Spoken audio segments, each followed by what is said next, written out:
Sure. UK has a national audit office, the NAO. It does value for money assessments, sort of midway or towards the end of any sort of government spending program. It's now getting into the Ukraine war.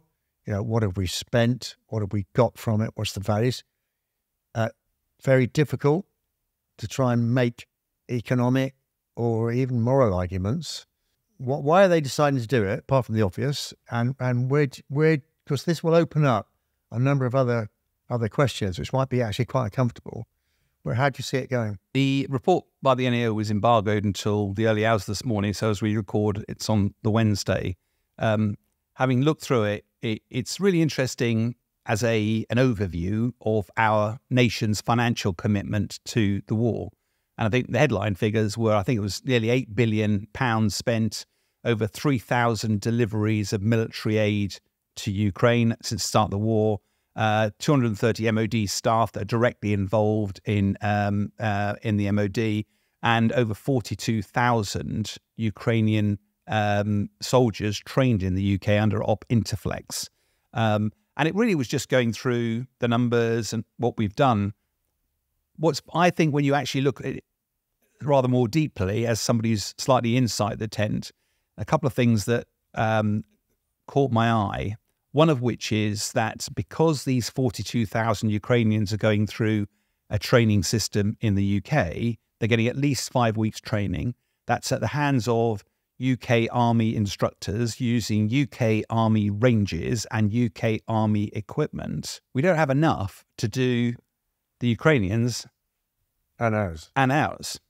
And the report says that this is having the British Army particularly is paying a price for this in terms of its operational capability. And one of the stats they say is that some of the training ranges, when the British Army tries to book that range to do some of its own training, sometimes those requests are declined because there's somebody else using the range or it's being repaired or whatever.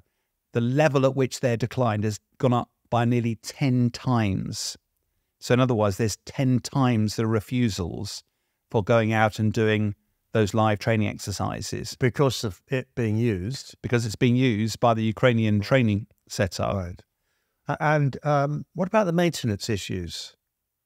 Presumably these ranges and their equipment and the processing, the reporting after the event, which the military in the UK are very keen on doing, maybe that's suffering as well.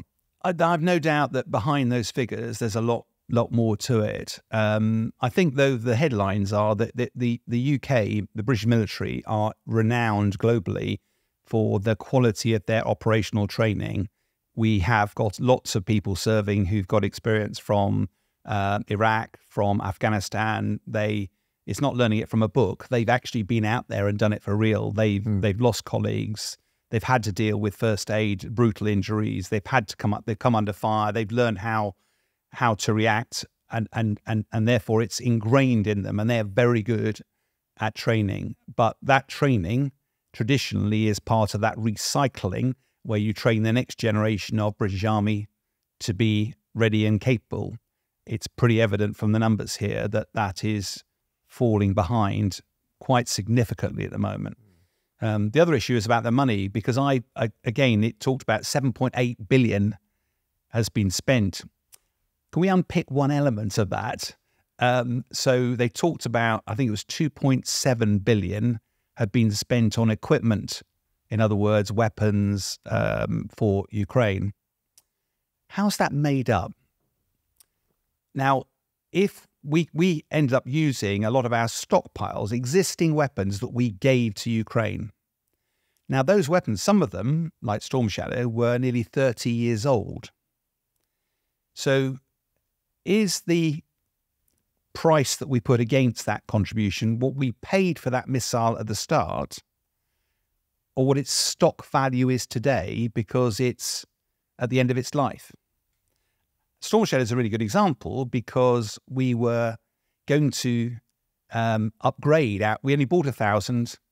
About 200 have been used in operations. About 300 are going to be upgraded. That left about 500, 600. didn't know what to do with them. So either you pay industry to decommission them or you pay industry to store them. Mm. So it's a cost to us. So it's a negative cost. Correct. Whereas if you give them to Ukraine, you've saved yourself that money. Mm. But the way the accounting is being done is rather than this stock value, which is, I think in this particular case, the stock value of the weapons that we've given to Ukraine is about 170 million. But the cost we've attributed to our support to Ukraine is 2.7 billion. Mm. So what this government ought to be saying is, for this element of it, and I'm sure it will apply to other bits as well, they could say, so far, we've saved the UK economy $2.5 billion. Yeah, because we were going to have to... I bet the numbers. Yeah, but we were going to have to upgrade these weapons anyway. So I think there's a little bit of artistic license going on here. Because yes, if you hand weapons over, it leaves you a shortfall in your stockpile. You've got to restock. You can't go into a supermarket today and buy a Storm Shadow missile. The technology is 30 years old. And I would never recommend that we commission the same company that built it to go back 30 years ago and take the ancient technology that was involved then and rebuild those missiles. If you're going to replace it, you're going to upgrade it. It just makes sense. But that upgrade costs you more money. You're going to have to pay for that anyway. So what level do you attribute against our contribution? And I think, don't get me wrong, I understand the political imperative to demonstrate that we are supporting Ukraine and the numbers. Rightly, you have to replace your stock, and therefore the cost of that replacement is what we're effectively attributing. Yeah. Well, you know my cynical view of politicians. So I think there's two answers to your last question. The first is the politicians will decide based on the politics what is the right number, so they look good. And the second number, I've forgotten.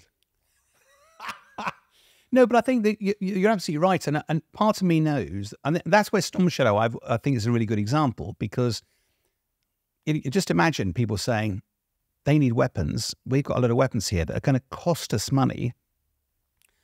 Let's give them to Ukraine. A really good thing to do. They undoubtedly proved very, very effective. The challenge is what cost you attribute against that. And I'm not entirely sure that it's reasonable to say 30 years ago, we spent £2 million a missile on Storm Shadow. We've given you, let's say, 200. So it's now 400 million we've attributed. Nah, I'm not sure that's quite right. Yeah. Well, at the moment, we like to say that we've given Ukraine a lot of money.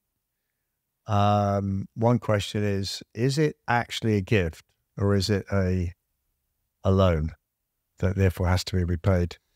Yeah, well, I think there's two answers to that. One of which is that Ukraine used to have former Soviet Union kit and not very much of it. At the end of this war, are they A, going to go back to their Soviet Union store and replenish, or are they B, going to look to the West and buy stuff from the West?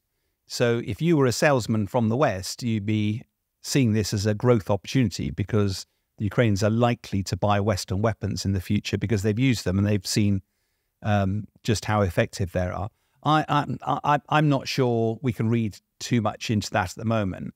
I do think, though, that the weapons question, what's fascinating from my perspective is that the West still does not want to give Ukraine its state-of-the-art weapons, because some of them will fall into the hands of the Russians. By all accounts, the Russians have handed some of the drone technology to the Iranians. They can reverse engineer them. Reverse engineer, and suddenly the very technology that is part of our asymmetric advantage gets handed over. Yeah. So there's always going to be an interesting conversation about what you can give. And unfortunately, that means it tends to be older kit, which even though it's very good, we're less worried about the technology falling into the Russians' hands.